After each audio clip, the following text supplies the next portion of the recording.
नमस्ते बच्चों। BA honours Sanskrit तृतीय वर्ष में षष्ठ पत्र के यूनिट ख में हम लोग तत्पुरुष समास प्रकरण पढ़ रहे हैं सिद्धांत कौमुदी का, जिसमें व्यधिकरण तत्पुरुष का द्वितीय तत्पुरुष से लेकर सप्तमी तत्पुरुष का अध्ययन हम लोग कर चुके हैं पिछले कई वीडियो में।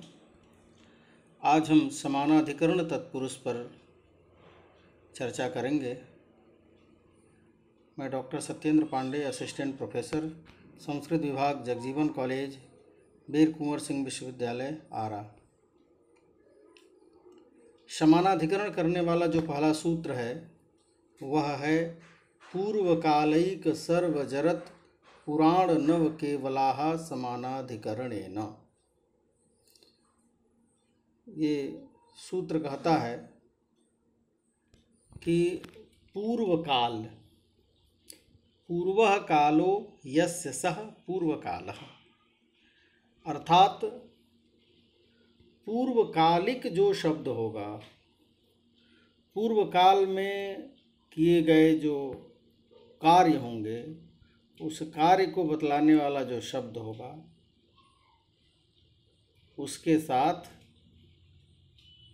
और एक शब्द, सर्व शब्द, जरत शब्द, पुराण शब्द, नव और केवल, ये 6 शब्दों के साथ समर्थ सुबंत का समास होगा समानाधिकरण होने पर। अर्थात दूसरा पद भी उसी अधिकरण में होना चाहिए जिस अधिकरण में, जिस विभक्ति में पहला पद है। समानाधिकरण का तात्पर्य ही है समानम अधिकरणम यस्य सह समानाधिकरण। तो समान अधिकरण होना चाहिए, अर्थात दोनों ही पदों में, समस्त पद के दोनों पदों में समान विभक्ति जब होगी तभी ये समास होगा। इसीलिए समानाधिकरण तत्पुरुष भी इसको कहा जाता है। तो इस तरह से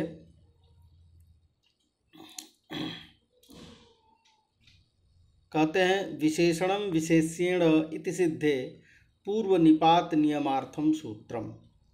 वो कहते हैं कि ये एक शब्द, सर्व शब्द के साथ जो आप समास कर रहे हैं समानाधिकरण में, ये तो आने वाला जो सूत्र है 736 नंबर का, विशेषणम विशेष्येण बहुलम, उसी सूत्र से समास होता है। फिर इस सूत्र को करने की क्या ज़रूरत थी?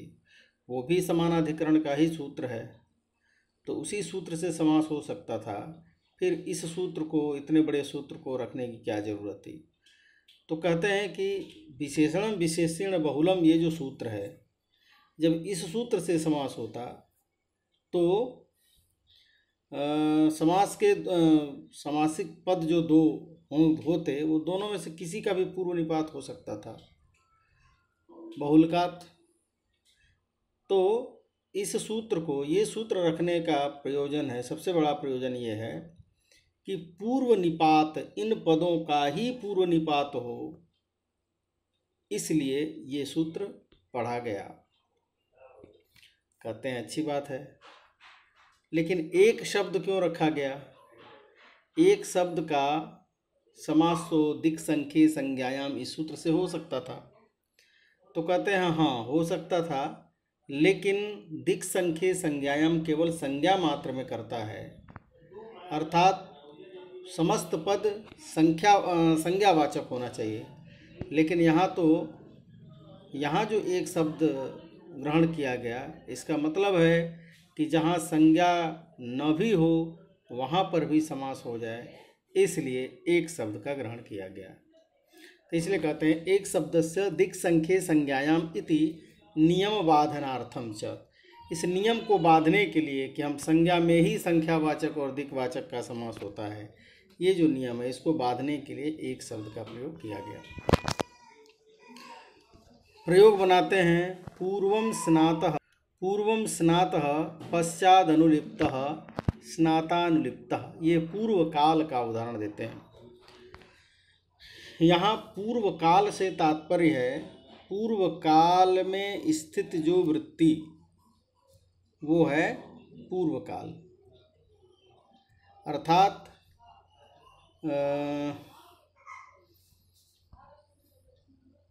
पूर्वकालिक जो वृत्ति होगी उसका जैसे पहले नहाया, पूर्वम स्नातः, पहले नहाया, पश्चात अनुलिप्त, पीछे मालिश किया। तो पूर्व काल में वृत्ति कौन सी है, पूर्व काल में क्या काम हो रहा है, तो स्नान का काम हो रहा है, इसलिए उसका ही पूर्व निपात होगा। और इस सूत्र से समास होता, पूर्वकालिक जो सूत्र है इस सूत्र से यहाँ समास होता है। तो पूर्वम स्नातः पश्चात अनुलिप्तः ये विग्रह करते हैं, और स्नात सु अनुलिप्त सु ये अलौकिक विग्रह करते हैं। इस सूत्र से समास किए समानाधिकरण, समास के बाद प्रातिपदिक संज्ञा व्यक्ति का लोप हो गया, स्नात अनुलिप्त बन गया। स्नात में अ और अनुलिप्त का अ दोनों मिलकर दीर्घ संधि हो जाए, स्नातानुलिप्त बन गया। पुनः प्रातिपदिक संज्ञा सुवृत्त विसर्ग स्नातानुलिप्तः। तो यहाँ पूर्व और पर से पश्चात से कोई मतलब नहीं है, अभी तो पूर्वकालिक जो वृत्ति है, पूर्वकालिक जो कर्म है, उस कर्म का पूर्व निपात होता है, तो स्नातानुलिप्तः ये प्रयोग बनता है। फिर एक शब्द के साथ कहते हैं एकनाथः। तो एकनाथः, एकश्चासौ नाथः एकनाथः। तो एक सु नाथ सु, ऐसा अलौकिक विग्रह इस सूत्र से समास हुआ। प्रातिपदिक संज्ञा विभक्ति का लोप हो गया, एक नाथ बना। पुनः प्रातिपदिक संज्ञा सुवृत्त विसर्ग एकनाथः। उसके बाद सर्व शब्द का उदाहरण देते हैं, सर्वयाज्ञिकाः। अब याज्ञिकाः क्या है, यज्ञमधीयते विदन्ति वा, यज्ञ का जो अध्ययन करता है या यज्ञ को जो भली भांति जानता है उसको हम कहते हैं याज्ञिक। और सर्वे चते याज्ञिकाः, सभी याज्ञिक हैं। तो इस विग्रह में सर्वजस याज्ञिक जस ऐसा अलौकिक विग्रह करते हैं। इस सूत्र से समास प्रातिपदिक संज्ञा विभक्ति का लोप सर्व याज्ञिक बना। पुनः प्रातिपदिक संज्ञा सुवृत्त विसर्ग सर्व याज्ञिक या जस बहुवचन की विवक्षा में सर्व याज्ञिकाः बनाएंगे। उसे जरन नैयायिकाः, जरन्तश्च ते नैयायिकाः। तो जरन्तश्च ते नैयायिकाः। अब यहाँ जरत शब्द से तात्पर्य है वृद्ध, बूढ़े नैयायिक। जितने नैयायिक हैं सब बूढ़े हैं। तो इस अर्थ में जरत जस और नैयायिक जस ऐसा अलौकिक विग्रह करते हैं। समास प्रातिपदिक विभक्ति का लोप, जरत नैयायिक बना, त को न हो जाता है च्युत होने से, तो जरन नैयायिक बना। नहीं, जरत नैयायिक है, अनुस्वारस्य यही परसवर्ण होने से जरन नैयायिक हो गया। और फिर बहुवचन की विवक्षा में जरन नैयायिका। उसे पुराण मीमांसकाः, पुराण का अर्थ है पुराने। तो पुराने जो मीमांसक हैं, मीमांसक मीमांसाम अधीयते वेत्ति वा या मीमांसाम अधीते वेत्ति वा, मीमांसक का जो अध्ययन, मीमांसा शास्त्र का जो अध्ययन करते हैं या जानते हैं उनको मीमांसक कहा जाता है।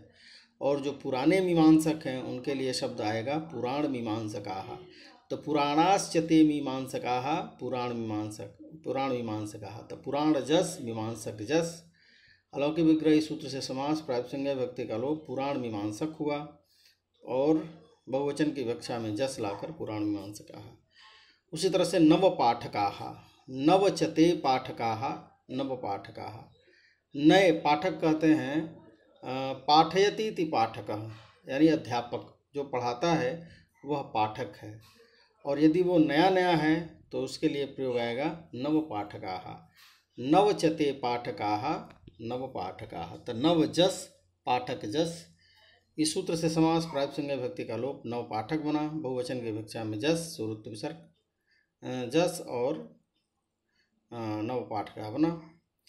फिर केवल वैयाकरणाः, केवलाश्चते वैयाकरणाः, ये लौकिक विग्रह करेंगे।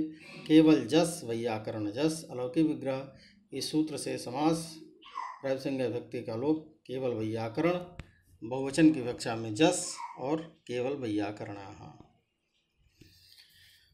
अगला सूत्र है समानाधिकरण का, दिक् संख्ये संज्ञायाम।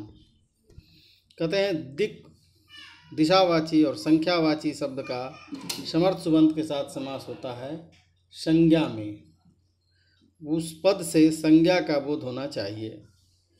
कहते हैं समानाधिकरणेन इत्यापाद परिसमाप्तेरधिकारः। अब पूर्व सूत्र में जो समानाधिकरणेन पद आया, इसका ये वो सूत्र था 2:1:49 का। तो 2:1:49 से इस पाद की या अर्थात दूसरे अध्याय के प्रथम पाद का जो अंतिम सूत्र आएगा वहाँ तक इसका अधिकार जाएगा समानाधिकरण का। तो दिशावाचक और संख्यावाचक शब्द का समास होगा समानाधिकरण में, जब वो संज्ञा का बोध कराएंगे तब। संज्ञायाम एव इति नियमार्थम सूत्रम। कहते हैं इस सूत्र बनाने की ज़रूरत क्या है दिक् संख्ये संज्ञायाम। तो कहते हैं कि ये संज्ञा में ही हो, ये नियम करने के लिए सूत्र बनाया गया, नहीं तो विशेषण विशेषण बहुलम से ही काम चल सकता था। प्रयोग बनाते हैं पूर्वेषु काम शमी। अब ये संज्ञा है, किसी गांव का नाम है पूर्वेषु काम शमी, तो इसका विग्रह करते हैं पूर्वश्च इषु काम शमी च। तो पूर्वसु इषु काम शमी सु, इस सूत्र से समास संज्ञा दिशावाचक शब्द पूर्व है इसे, और उससे समास होने के बाद जो समस्त पद बन रहा है वो संज्ञावाचक है, इसलिए इस सूत्र से समास हुआ। प्रायित संज्ञा विभक्ति का लोप हो जाएगा, गुण हो जाएगा पूर्वेषु काम समी, और सु आएगा और सु का लोप होकर के पूर्वेषु काम समी। फिर बनाते हैं सप्तर्षयः। तो सप्तर्षय का विग्रह करते हैं सप्तचते ऋषयः। अब सप्तर्षय भी संज्ञा है, 7 ऋषियों का समूह को सप्तर्षय कहते हैं। तो सप्तन जस ऋषि जस, ये लौकिक विग्रह करते हैं। दिक् संख्ये संज्ञायाम सूत्र समास होता है, प्रातिपदिक संज्ञा विभक्ति का लोप होता है। सप्तन ऋषि बना, न का लोप होता है, नलोपः प्रातिपदिकांतस्य से, और सप्त ऋषि यण हो जाता है, सप्तर्षि बना। पुनः प्रातिपदिक संज्ञा और बहुवचन की विवक्षा में जस आकर के सप्तर्षयः। कहते हैं नेह न इह, यहाँ नहीं होगा। कहाँ? उत्तरा वृक्षाः। अब यहाँ पर उत्तरा वृक्षा कोई संज्ञा नहीं है, इसलिए यहाँ ये समास नहीं होगा। दिग्वाचक शब्द यद्यपि पूर्व में है, उसके बावजूद भी यहाँ समास नहीं होगा। उत्तरा वृक्षाः, केवल संज्ञा, जो समस्त पद संज्ञा को बतलाएगा सिर्फ वहीं ये समास होगा। तो उत्तरा वृक्षा। उसी तरह से पंच ब्राह्मणाः, यहाँ पर भी नहीं हुआ, क्योंकि पंच ब्राह्मण कोई संज्ञा नहीं है। फिर अगला सूत्र है तद्धितार्थोत्तर पद समाहारे च। ये कहता है कि 3 स्थितियों में ये समास का विधान करता है। सबसे पहले है तद्धितार्थे विषये, अर्थात तद्धितार्थ का विषय हो, तद्धित प्रत्यय होने वाला हो तब। दूसरा विषय है उत्तर पदे च परतः, उत्तर पद पर में हो। कहते हैं उत्तर पद तो हर समास में आएगा, कहते हैं नहीं, उत्तर पद का मतलब है कि जहाँ पर 3 पदों का समास होगा वहाँ पर उत्तर पद पर रहते हुए 2 जो पूर्व पद आएंगे, प्रथम पद और मध्यम पद, उनके बीच ये समास का विधान करता है। और तीसरा विषय है समाहारे च वाच्ये, समाहार जब होगा तो भी समास होगा। और दिक् संख्ये, ये दिशावाचक और संख्यावाचक में ही होगा, और समानाधिकरण की स्थिति बनेगी तभी इसे समास होगा। तो दिक् संख्ये का और समानाधिकरण का, ये दोनों का इसमें निवेश है। उदाहरण देते हैं क्रम से तीनों का। तद्धितार्थ में कहते हैं, प्रयोग बनाते हैं पौर्वशालः। क्या विग्रह है? पूर्वस्याम शालायाम भवः। तो पूर्वस्याम शालायाम भवः से तात्पर्य है कि पूर्व दिशा की ओर जो शाला अर्थात कमरा है या मकान है, उसमें जो हुआ, उसमें होने वाले कार्य को कहेंगे पौर्वशालः। तो यहाँ पूर्वांगी शालांगी ऐसा अलौकिक विग्रह करते हैं। और तद्धितार्थ भवः, तत्र भवः अर्थ में यहाँ पर दिक् पूर्व पदार्थ संज्ञायाम यह, ये यह प्रत्यय तद्धितार्थ का होने वाला है, इसलिए तद्धितार्थ का विषय है। और पूर्व ये दिशावाचक शब्द भी है, इसलिए इस सूत्र से समास हुआ तद्धितार्थ मान करके। प्रातिपदिक संज्ञा हुआ, विभक्ति का लोप हो गया। पूर्वाशाला, और पूर्वाशाला जब बना उसके बाद कहते हैं सर्वनामनो वृत्तिमात्रे पुंगवद भाव। तो पूर्वा जो है ये सर्वनाम है और वृत्तिमात्रे अर्थात समास वृत्ति है, इसलिए उसको पुंगवद भाव हो जाएगा, तो पूर्वशाला बना। अब पूर्वशाला और दिक् पूर्व पदार्थ संज्ञायाम यह से यह हो गया। पूर्वशाला य की संज्ञा हो जाती है, चुटू से अ बचता है, और यित्वात आदि अच को वृद्धि हो जाती है, तद्धिते स्वचामादे। तो पूर्व में जो पू में जो ऊ है उसको वृद्धि हो तो औ वृद्धि हो गई, तो पौर्वशाला बना। पौर्वशाला अ ऐसा हुआ। उसके बाद जो है भ संज्ञा करके शाला में जो आ है उसका लोप कर देंगे, अ आकर के मिलेगा, पौर्वशाल बनेगा। पुनः प्रातिपदिक संज्ञा सुवृत्त विसर्ग बनाएंगे तो करेंगे तो पौर्वशाला ये प्रयोग बनता है। उसी तरह से अपरशाला, अपरस्याम शालायाम भवः, तो अपरा सॉरी यहाँ पर ये ध्यान रखना चाहिए, पूर्वश्याम शालायाम भवः ये मिस्टेक है, पूर्वांगी और शालांगी ऐसा होना चाहिए। उसी तरह से अपरस्याम शालायाम भवः में भी अपरांगी और शालांगी, ये आम नहीं होगा, आम होता तो पूर्वाणाम हो जाता तब तो ये मिस्टेक हो गया है। इसको आप ये समझिए कि पूर्वांगी शालांगी। उसी तरह से अपरशाला का अपरस्याम शालायाम भव में अपरांगी शालांगी, ये एक वचन का रूप है, इसलिए तो इस सूत्र से समास हुआ तद्धितार्थोत्तर पद समास तद्धितार्थ मान करके। यहाँ पर ही समास प्राप्त से विभक्ति का लोप हुआ। अपराशाला पुनः, अपराशाला के बाद जो है दिक् पूर्व पदार्थ संज्ञा में यह प्रत्यय हो जाता है और अपरा को ह्रस्व हो जाता है तो अपरशाला हो जाता है, और यह प्रत्यय हुआ यकार की संज्ञा यित्वा वृद्धि हो जाता, आपरशाला बनाया, और शाला में आकार का लोप अ जाकर के मिला तो आपरशाला ऐसा प्रयोग बनता है।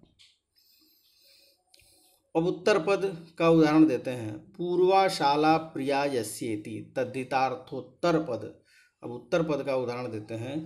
पूर्वाशाला प्रिया यस्य, ऐसा बहुब्रीहि समास करना चाहते हैं तो इसका अलौकिक विग्रह करेंगे। पूर्वासु शालासु प्रियासु, 3 पदों का समास होगा और अनेक मन्य पदार्थ से समास हुआ। समास के बाद प्रातिपदिक संज्ञा विभक्ति का लोप हो गया, पूर्वाशाला प्रिया बना।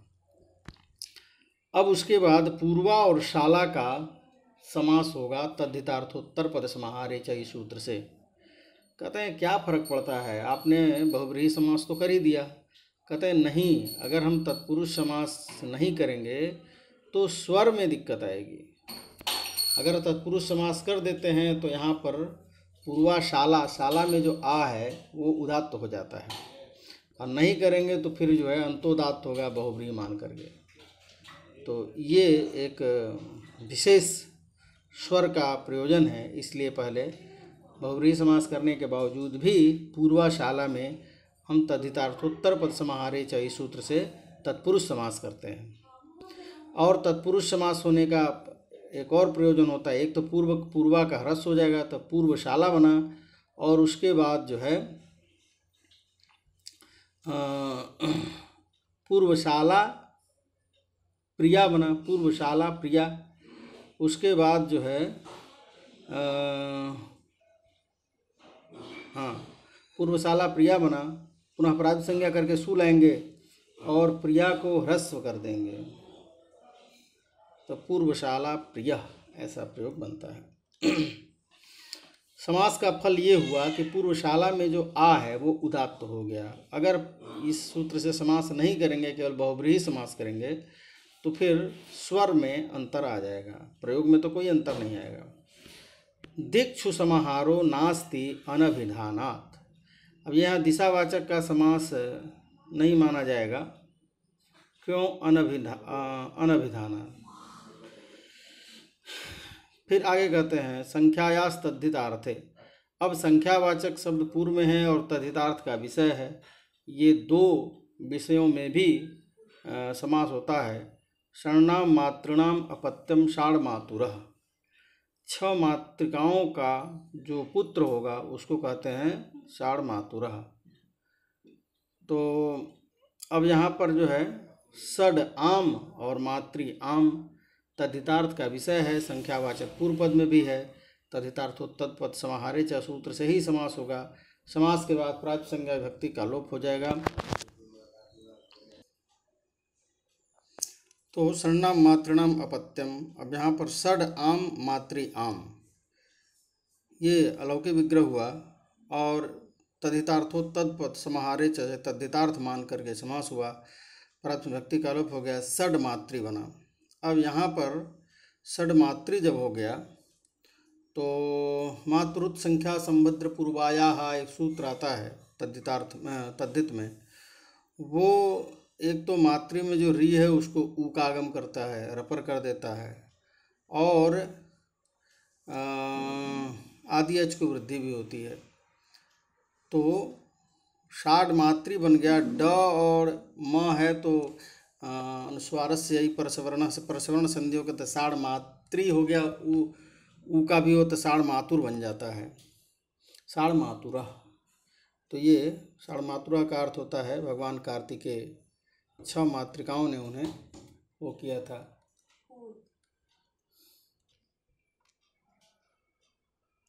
अगला त्रिपद का बताते हैं। पंचगावो धनम यस्येति पंचगवधनः, ये प्रयोग बनाते हैं। अर्थात 5 गायें हैं धन के रूप में जिसकी, उसको कहेंगे पंचगवधनः। तो यहाँ पर जो है त्रिपदे बहुव्रीहि यहाँ पर भी है, त्रिम पदों का बहुव्रीहि करेंगे। उसके पहले तो अलौकिक विग्रह करते हैं। पंचन जस गो जस धन सु, ऐसा अलौकिक विग्रह करते हैं और उत्तर पद मान करके समास होगा। समास के बाद प्रातिपदिक संज्ञा होगी, विभक्ति का लोप हो जाएगा। पंचन जस, पंचन गो धन बन गया। उसके बाद जो है उसी तरह से पंचन और गो का पहले तत्पुरुष समास विकल्प से प्राप्त रहेगा, लेकिन एक वार्तिक है द्वंद्व तत्पुरुषयोः उत्तर पदे नित्य समास वचनम। इस सूत्र से नित्य समास हो जाएगा और नित्य समास होने से ये न का लोप हो जाता है तो पंच गो बन गया, पंच गो धन ऐसा बना। उसके बाद जो है गोर तद्धित लुकी, ये सूत्र है। वो कहता है गो शब्द हो अंत में जिस तत्पुरुष से, तत्पुरुष के उससे टच प्रत्यय होता है समासांत में, और तद्धित न तद्धित लुकी, तद्धित का लुक भी नहीं होता है तो टच हो जाएगा। तो पंच गो टच, टच में अ बनता है, गो को अवादेश हो जाए पंच गव, पंच गव धन बना। अब पंच गव धन हो गया। अब पुनः प्रातिपदिक संज्ञा सु और उत्त विसर्ग पंच गव धनः। तो 5 गायें हों जिसके धन, धन जिसकी, 5 गायें ही हों धन जिसकी, उसको कहेंगे पंच गव धनः। समाहार का उदाहरण देते हैं। समाहारे पंचानाम गवाम समाहारः। अब 5 गायों का जो समाहार है उसको कहेंगे पंचगवम। तो पंचन आम गो आम ऐसा अलौकिक विग्रह करेंगे और समाहार अर्थ में तद्धितार्थोत्तर पद समाहारे च से समास होगा। समास के बाद प्रातिपदिक संज्ञा विभक्ति का लोप, पंचन गो बला, गो बना, पंचन में न का लोप हो जाता है, पंच गो बना, और वही गोर तद्धित लुकी से टच हो जाएगा, पंचगवम, पंचगव हो गया। पुनः प्रातिपदिक संज्ञा सु, सु के बाद अमादेश हो गया तो पंचगवम। अब कहते हैं संख्या पूर्वो द्विगु, ये जो समास होगा वो द्विगु समास कहलाएगा। क्यों भाई? तो कहते हैं देखिए भाई, तद्धितार्थोत्तर पद समाहारे च, ये जो सूत्र है, इस सूत्र से होने वाला जो समास है, 3 विषयों में जो समास करता है, इनमें अगर संख्या पूर्व में होगा तो वो द्विगु कहलाएगा। तो यहाँ पर पंचानाम गवाम समाहारः, पंच शब्द पंच ये संख्यावाचक पूर्व में है, इसलिए इसकी द्विगु संज्ञा हो जाएगी। और कहते हैं द्विगुरेक वचनम, द्विगु जो समास होता है उसमें हमेशा एक वचन ही होता है, उसमें द्विवचन और बहुवचन नहीं होगा। तो पंचगव, पंचगवम के बाद, पंचगव के बाद जो आप विभक्ति लाएंगे उसमें एक वचन ही लाएंगे। द्विग्वर्थः समाहारः एकवत् स्यात्, द्विग्वर्थ जो समाहार है उसमें एक वचन होगा। और सनपुंसकम इति नपुंसकत्वम, और समाहार में होने वाला समास एक वचन में होता है और नपुंसक लिंग में होता है, इसलिए पंचगवम ये नपुंसक लिंग का प्रयोग है और एक वचन का प्रयोग पंचगवम ही बनेगा। तो समाहार में जहाँ कहीं भी समास करेंगे वहाँ नपुंसक लिंग होगा और एक वचन होगा। अगला सूत्र है कुत्सितानि कुत्सनैहि। कहते हैं कुत्सित, कुत्सित जो पद होंगे उनका निंदावाचक शब्दों के साथ समास होगा। कुत्स्यमानानि कुत्सनैहि सह प्राग्वत्, प्रयोग बनाते हैं वैयाकरण खसूचि। इसका लौकिक विग्रह कहते हैं वैयाकरणश्चासौ खसूचिश्च। अब वैयाकरण सु खसूची सु, ऐसा लौकिक विग्रह। कुत्सितानि कुत्सनैहि सूत्र से समास हुआ, प्रातिपदिक विभक्ति करो वैयाकरण खसूची बना, पुनः प्रातिपदिक संज्ञा सुरुत्व विसर्ग वैयाकरण खसूची। उसी तरह तब क्या यहाँ पर कुत्स्यमानानि कुत्सनैहि क्या है? तो वैयाकरण खसूची का अर्थ होता है ऐसे व्यक्ति को कहा जाता है जिससे व्याकरण से संबंधित कोई प्रश्न पूछा जाए और वो उस प्रश्न को भुलवाने के लिए आकाश में देखे खसूची, तो उसको कहेंगे वैयाकरण खसूची। फिर करते हैं मीमांसक दुर्दुरूढ़ा, मीमांसकश्चासो दुर्दुरूढ़श्च। तो मीमांसक सु दुर्दुरूढ़ सु, ऐसा कुत्सितानि कुत्सनैहि सूत्र समास हुआ, प्रातिपदिक संज्ञा विभक्ति का लोप हो गया, मीमांसक दुर्दुरूढ़ बना, पुनः प्रातिपदिक संज्ञा सुरुत्व विसर्ग मीमांसक दुर्दुरूढ़ा। तो इस तरह से आज हम लोग समानाधिकरण वाले इतने सारे सूत्रों का अध्ययन किया। अब अगले वीडियो में हम लोग आगे पढ़ेंगे। नमस्कार।